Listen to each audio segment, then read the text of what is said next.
Welcome, everybody, to the Master Coaches Weekly Buzz.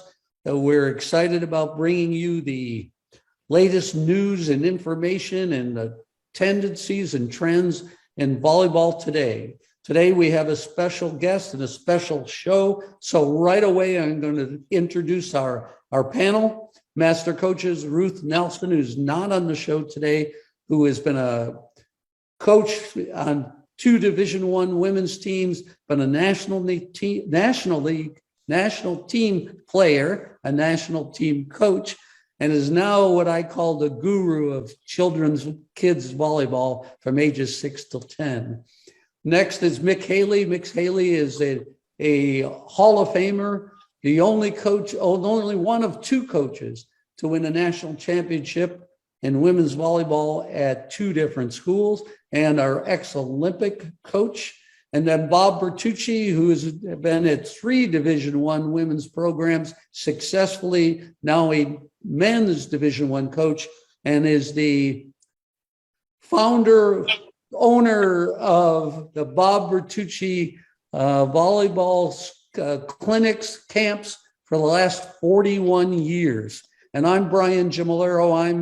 I'm best. I introduce myself last because best is last, right? We save the best for last.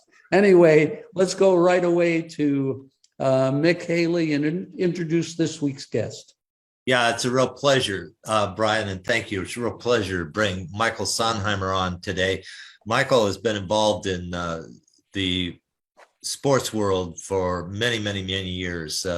Longtime sports information director at UCLA, very involved in women's volleyball, women's basketball, all of the women's sports for many years, has been doing some very interesting things lately that are real special to our sport. So Michael, welcome. Love having you on today.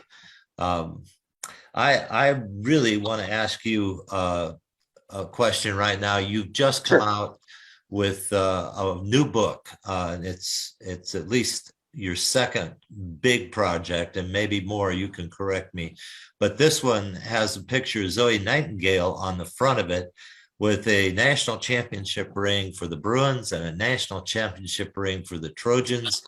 And it's entitled, help me with the title, 50 Years of Women's SC and UCLA Women's College Sports, Title IX, AIW, and NCAA Stories. It's 50 years designed because Title IX comes out June of 23 of 2022, and it's also Women's History Month. This book came out for March of 2022.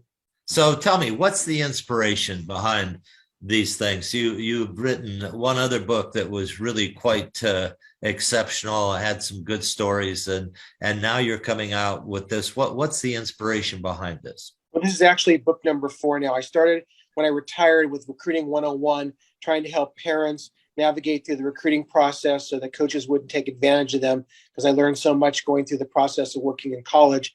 And I also had a book on 100 years of UCLA Black athletes in terms of coaches, administrators for the 100th anniversary of the university going back to. But this is something really special. I started in women's sports. My first job, I was the first national women's promotion director in the United States when I started in 1977. And a lady named Dr. Judith Holland really has been my mentor and inspiration. And along with Barbara Hedges at USC, that I had a rivalry and relationship with, it just seemed natural to put my titles of almost 50 years of women's sports together in writing. And COVID-19 helped me because I had 2 years of sitting at home. So I did 150 interviews working on the book. You're part of it with your 2 national championships at USC. And it's just something that goes back from the beginning in the 1970s, when they had no facilities, no locker rooms. They're just trying to fight for practice time, playing on side courts, to now when they have everything. I mean, women's athletics is at the best it could be today.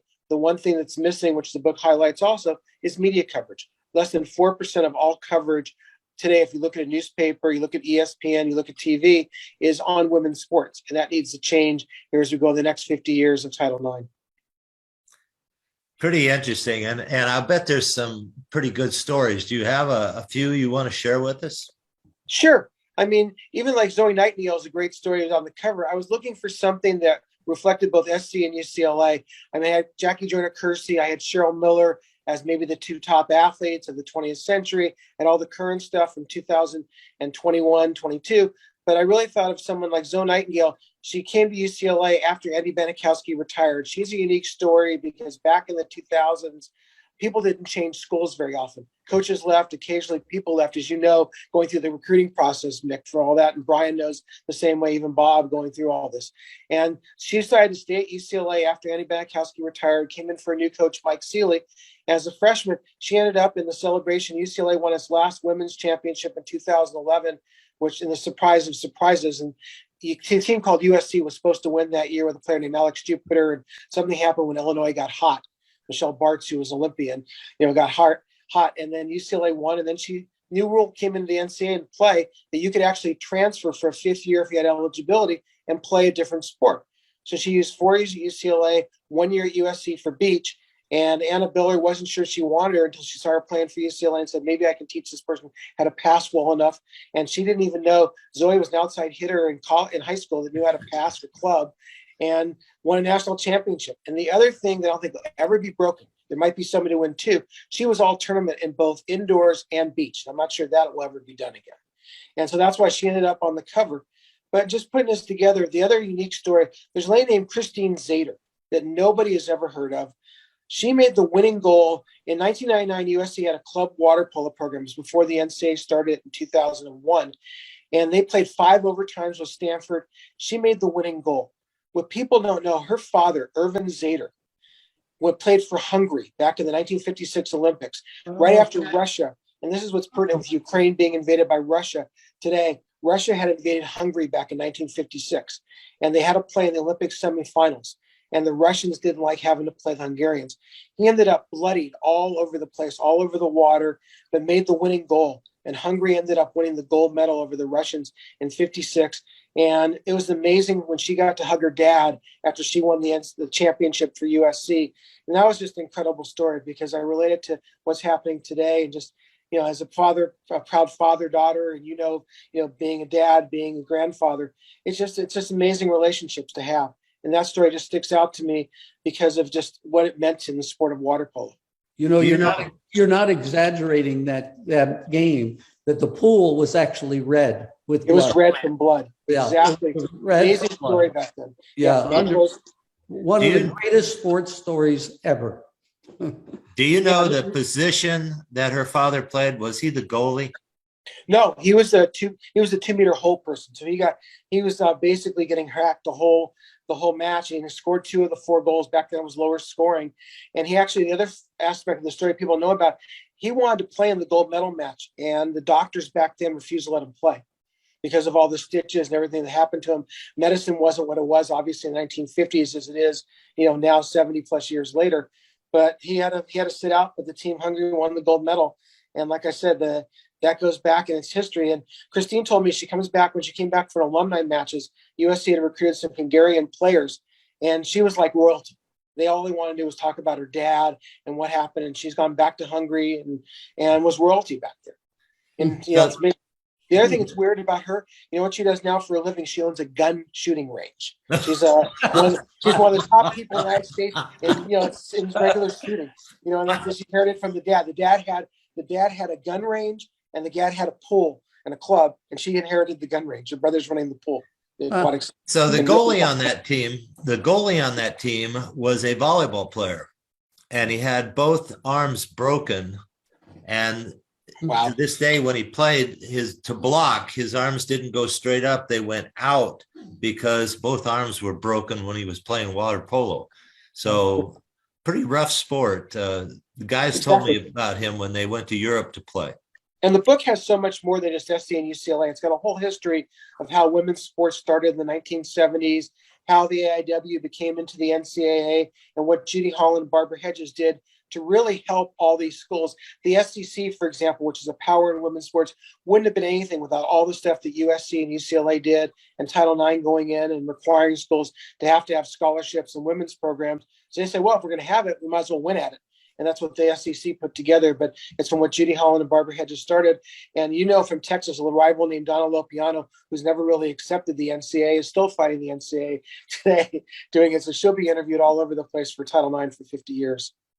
Michael, I don't mean to interrupt, and it was a quick aside here. Did you follow the Ukrainian woman tennis player 2 weeks ago in the tournament, the championship tournament? Did you see that? Yeah, I saw this. She wasn't going to play the Russian player if they both advanced and everything. I mean, it's Yeah. just, it's too bad that politics are part of sports. It's the one thing. She actually is a nobody, and she Exactly. ended up playing in the finals, and she just almost won the finals, and just out of determination. It was right. And but it's just so much. You've all been through that. You've all been politics in your jobs and that type of thing. And it's just hard as someone who's been in the business, going back and covering sports since going back to the 70s. It's just really hard how much politics has played a part of it. And part of the politics is in the books. There's different stories that relate to it, different people with jobs. And again, it's sad because there's all different kinds of discrimination besides politics. There's age discrimination as we're all older. We've gone through different things, and it's hard. And I tried to cover different things in the books that made some titles possible and some athletes possible that I go through things. There's one USC athlete in the book, Leslie Maxey, and she had to go through abuse from a doctor. That's in there. So the book has so much more than just the playing of 50 years. It's what women have had to go through in Title IX. And it's from a perspective of the athletes. There's over 100 stories in the book. It's written more in how the athletes felt about their experiences or the coaches felt about their experiences mixed in, plus all these new sports that started. I mean, you go back to beach volleyball, wasn't thought of. Now that's a sport. Lacrosse came into it. Women's soccer in the 1990s, USC and UCLA now won national championships in women's soccer, and how that game is created and developed and gone. Bob, oh, you have Michael, a question for Michael? I do. It's really great to talk to you again. I mean, I remember back, I was at West Point when AIAW was still around, and I remember, the transition from AIAW when I was at Tennessee in 1980 and coming out to UCLA. And one of the things that still stick in my mind is clear as day is here's this sports information director from UCLA that knew everything about volleyball. I mean, the guy really knew volleyball. I'll never forget that, where I was so used to getting sports information people, I had no idea what volleyball was even about. And here I found this guy that was reporting on the sport and really understood it and knew what he was doing. And that was so impressive to me. Well, that's thanks to Al Skates getting me started. And interesting story. I started on the UCLA Daily Bruin back in 73, 74 and wanted to cover sports. And the guy who was a tennis writer said, well, there's a sport volleyball that's open. Does anybody know anything about volleyball? And my volleyball experience was watching the 1973 finals when San Diego State beat Long Beach. I said, sure, I'll do this. And I went out and started covering it. And they had this regionals. And Al Skates said, hey, we're playing at home. It's important that we get a crowd. And I put all these stories in the Daily Bruin. And UCLA beat Chris Marlowe and San Diego State in the semifinals, which is one story. And then we upset USC in the finals coming from 2 down. And what I'll never forget is Celso Kalachi, who's an amazing volleyball player in the 70s at USC out of Brazil, kicking the volleyball into the rafters of Pauley Pavilion after he lost. And UCLA won the title in 74 at Santa Barbara, upsetting the Gauchos in the finals. And that just propelled me. Next year I did the Norseca Games. They hired me for that. And I've worked, 3 Olympic Games doing volleyball, but it just kind of started with Al Skates giving me, knowledge of this, basically the sport and learning and watching. And I always wanted to learn how to develop sports, how sports are and develop. I got into recruiting at UCLA. I knew what it took to win in swimming, what it took to win in gymnastics, what it took to win in soccer, what it took to win in basketball. I learned the intricacies of each sport. So I could tell you, like when the game changed, all of a sudden the opposite came into play. They took out the men, they took out the 12 subs, how important it was to get someone who could hit out of the back row. And in women's, when they went to 15 subs, it was better to be in a 6-2 offense than a 5-1 offense. And, evolving games and trying to learn whatever it took to win. That's what I wanted to help the coaches do. If it meant winning, and ended up winning 70 national championships while I was involved with sports and at UCLA. And that was it, figuring out how to help the coaches to win. By the way, the 73. It's just amazing to me that he knew so much about volleyball as a sports information director. The 73 championships were Wide World of Sports. Do you that's exactly. what you watched. That's what I saw. Wide World of Sports. And that was led. I thought it was going to be the big boost because it was a crowded gym, people sitting on the floor around the court. And I thought that it was going to be such a big boost for men's volleyball. I still remember the match. Yeah, well, no, I mean, it also, when I got into volleyball, and this goes back to knowledge, they drew 8,412 fans for that match. Right. And all I cared about at UCLA was finding a way to break that record. Sure. And I thought I was going to break it in 79. SC and UCLA were the two best teams, played in the finals, and they had odd even gas then. That was when the war and you couldn't get gas. Yeah. And because it was an odd even day, we only drew 6,000. So I had to keep trying. And finally in 84, we drew 8,900 people for a men's final. And that was just, I've always been about records and trying to set things and helping things to do it. It's always been about other people. I knew if I put a big crowd in, it was UCLA and Pepperdine, then people might, support the sport more. Sure. And that's really been about it, is the more people get involved, the more media coverage, then it helps the sport really grow. And I really want the sport has still got a lot of growth left in it. Well, 8,400 in that gym that holds about 5,000. Right. The fire marshals weren't involved in that one. I know. No, but I still, again, like Brian and Nick, you're both in the Southern California Indoor Volleyball Hall of Fame, but I'll never forget the 98 match when Long Beach State played Penn State in the finals. It was the first time two unbeaten teams played in the championship. And I thought Long Beach State was dead. They had a player named Misty May, and they, at the turn, you turn and switch sides those days. At 8-3, Long Beach is down in the fifth set. And there's no chance they're going to beat Russ Rose and Penn State. Now, Penn State's going to finally win that elusive national championship they never won. And Misty May wasn't going to let Long